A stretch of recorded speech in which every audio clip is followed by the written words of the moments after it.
your moral, your ethics, your ideals, your principles, and your belief, and so on and so on. There's a whole lot of things in these values. They're two different things. One is objective, the other is value. Values are you. Who are you? What do you believe in? What do you want to do? So you must differentiate two. Objectives is measurable, values are not. Okay. Third thing is that you talked about perception. Perception is reality in a lot of ways. I will do something based on my perception, my understanding. And this is the problem. So you got, first of all, you have number one, you have objective. Number two, you got values. Number three, perception. My perception, your perception may be very, very different. Now, but also it must be said, no, that values throughout the world, a human race, they're different. Each one of us has different standards and value of ourselves. Objectives are easy to measure. Perceptions is an ongoing process. Now, having said all this, I must then try to answer your question. How do we unite diversified, a country like ours, Malaysia, it's a diversified country. Let me also tell you this, okay? The whole world is a diversified people. Human beings are very diversified. Whether you go to a developed world, developing world, or underdeveloped world, whatever that is, people are diversified, meaning they think differently. Their values are different. So, but we all differ. Diversity is one of the key things about a human being.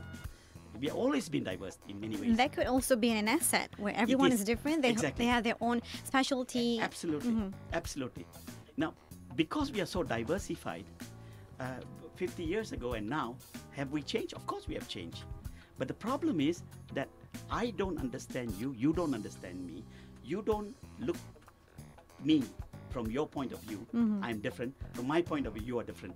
And when we can bridge that gap, hey, there is something similar between you and me. If we can just bridge the gap, I think we will go a long way. Is to understand, I need to understand you, you need to understand me. And you know, I tell you this, okay, between a child, parents and all that, there's many literatures on this, okay. It says that even between child and a parent, there is diversification. And we need to understand one another. In Malaysia, we are a diverse culture, diverse people, all that. But we must understand one another. There's a gap. That gap must be bridged. How do you bridge the gap? First, I must accept you for who you are. You need to accept me for who I am. And then when you accept me for who I am, I accept you for who you are, then we have something in common. We can start from there. And then say, okay, fine. Why do you think that way? Then you express yourself. You communicate to one another. In that way, we are able to understand. We lack this communication. We don't, you know, we keep our perception to ourselves. We don't express our perception. Say, hey, this is how I feel about you. It's like, friends. Sometimes you have an opinion about a friend, you don't express it. And that opinion, that you don't express it, gets bigger and bigger. The gap becomes wider and wider, and then you lose one another. And instead of that, my view is, hey, communicate. So we need to talk to one another, communicate to one another, explain to one another, and therefore understand our own diversity. And that way, I think we will do very, very well. I hope that helps you. So the key to bridging the gap, in order for us to actually, gain, good achievement is actually to accept and also to communicate. And the basis of the communication, what do we need to talk about in a society, in a community? Okay, first of all, I think simple thing, people need to understand one another. By that I mean, what is my thinking? Why do I think that way? Why do you think? See, first of all, we have different opinion on the same issue. We may have different opinion. A simple thing like, you buy a product. You have an opinion on the product. I have a different opinion on the product. If I don't explain my opinion to you, you will perceive that I think the way you think, which may be wrong. It's like food as an example. We go to the same place, we eat, but we have different views about our food. So we don't express our view. To me, that will be a starting point. Hey, express what you feel. What is your feeling about this? And when you start to express yourself, then others will understand. No argument, because at the end of the day, it's my view, it's your view. Neither of us are right and wrong. It's my view and your view. So it's just, sharing. That's right, exactly. And if you can do that, wow, we go a long way. We will really go a long way. I think that will be a starting. For me, it will be the starting point. You have a view, I have a view. I express my view, you express your view. We don't argue on this view. No? It's my view, your view. But we accept that you have a view, I accept that I have a view. And by that alone, the gap can get closer. And a simple thing like that we need to do. Otherwise, we'll always be diverse in views and we'll oppose one another, and that's not going to help. That's what I think. Time management guru Dr. Venga right here on 812 Live, Bernama Radio 24. Give us a call at 03-2692-7939 if you have any questions for Dr. Venga. How to boost our productivity, that is what we're talking about today. We are going to take a short break. We'll be right back. My daddy's always lazy. He never uses mirrors. He doesn't even signal simply change lanes like terror. My mommy uses mirror to check if all is clear. Then she uses signal to alert cars in the rear. Then, when it's safe, she changes lane. Your mommy's smart, eh? I know. Mirror, signal, maneuver are 3 simple actions. I must tell my daddy to avoid accidents.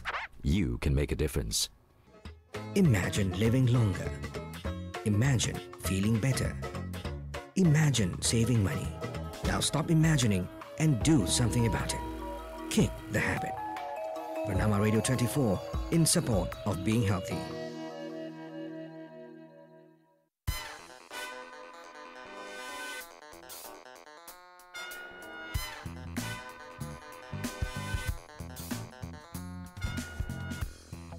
You're still with us right here on 812 Live, Bernama Radio 24. Well, if you're tuning in for the first time, I'm here with Dr. Venga, and he is a veteran in the area of time management. And today's topic is planning your time to boost productivity. Well, early on, he has given us some tips on mental rest and also physical rest. Well, looks like we have another question from our listener. Well, his name is Bob Lee, and he says, Dr. Venga, I was working in Australia for a year, and I noticed that the work culture there compared to the one in Malaysia is very, very different, and there is more on efficiency in Australia, but here in Malaysia, everything is based on taking tea break or lunch break. And what can we do to change the mindset of the people of Malaysia so they can be more efficient? And also, what are the tips for them to manage their time? Well, I guess not all Malaysians are, keen on having longer lunch break or tea break. Well, I guess only several numbers of us. But in order for us to get that efficiency, so what do you have to say to Mr. Bob Lee at Savanga? Well, I can say this. Okay, yes, it is not only let's say a Malaysian area. You find this common in many areas of work area, other parts of the world too. So lazy people are everywhere. No, it's not lazy people. It's just that when you do not measure their work, all work that is being done, no matter what the work is, it must be measurable. So if you don't do that, they will be Exactly, complacent. they become complacent because there's no urgency in getting the matter done. See, whereas if you work in a industrial world, and if you are not productive, immediately it'll show off, and you will lose your job. But in our in a society where the population is so big, you find that people are not measured properly in work. People ask me again and again, and like Bob Lee is asking, if you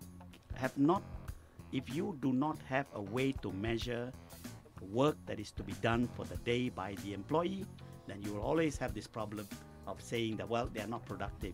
Measure it. Then when you start measuring the work, meaning, I give you an example. Let's say a report has to be done. How long will the report take? 1 hour? 15 minutes? I don't know. Agree on a time frame. And then, has it been done? Is it with the same quality? So that's the kind of thing that you must do. People take break simply because, well, well, in a way they think that they are entitled to take this kind of breaks. But I give you an example. You work in companies like in America, you work there. If you go to the phone booth to make a phone call, everybody is observing you. If the phone booth is put in the center of the building, everybody can see you. So you are very concerned. At the end of the day, you have to give a result of the work that you have performed. It doesn't matter how you have to finish that work. In a week, you get a report saying that these are the work assigned to you, this is what you have done, this is the result. You get something. I am being told what I have done and how well I've done it. If you don't do that kind of thing, productivity will always be bad. I mean, it's like this, okay? As someone responsible for people, you have to set the standard. You don't